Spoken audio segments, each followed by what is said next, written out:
Okay, we're on part 2 of this bread that I have no name for yet. It has doubled, and I've taken it out. I've greased 2 9x5s, cut this in half, and I'm going to shape them into loaves and put them there, and then we'll see how long they're going to cook.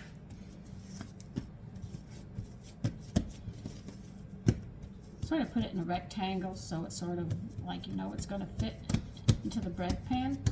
You notice I'm not kneading it or anything, I'm just going to roll it. Pinch it, pinch your ends.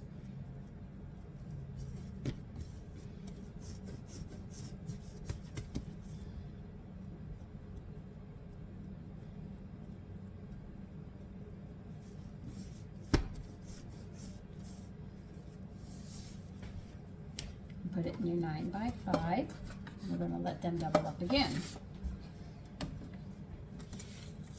And I'm not kneading them, I'm just flattening them out to fit the bread pan, and that is it. I'm not doing anything else with this. It's rising quite nicely, so I'll just let it continue.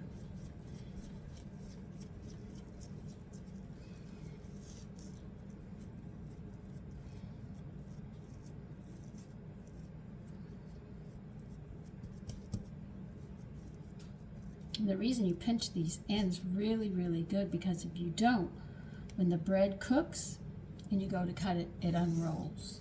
That's why you do it.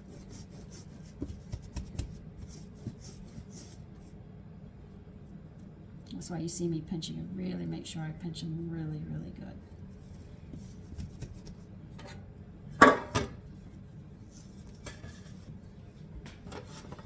Cover them back up and let them do what they have to do again.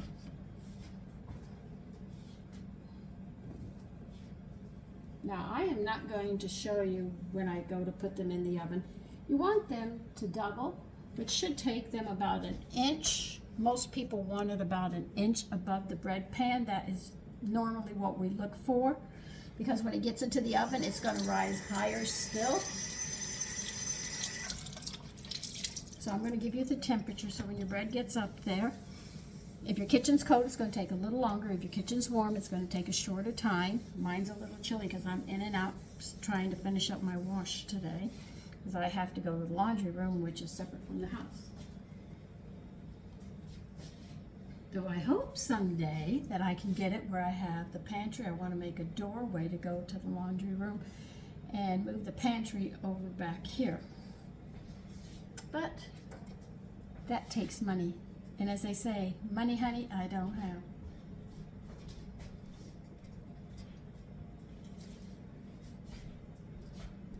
have. Okay, when it rises or doubles, they usually say double, but it usually means about an inch above the rim of the pan, you're going to preheat your oven to 400. Then you're going to slash the tops, just 3 horizontal slashes.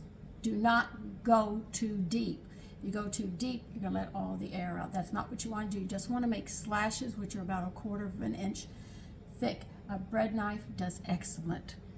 Then you're going to lightly brush them with water, and you're going to cook them for 40 to 45 minutes. Now, after you do that, you've got to get them out of those pans and get them on a rack to cool, because the pans are hot. They'll hold that heat, and they will, as it cools, it will go back to dough. This is why you have to take them out. Rest them on their side, because if you leave them at the top, have them standing upright, the bottom will sink, because it's so hot and it has that weight. As it cools, will come down. So that's why we turn them on their side, so the air can ventilate better and stabilize the dough to bread. Okay, so it'll take a while for it to cool anyway, but when I get to the point of done with them, I'll show you what mine look like.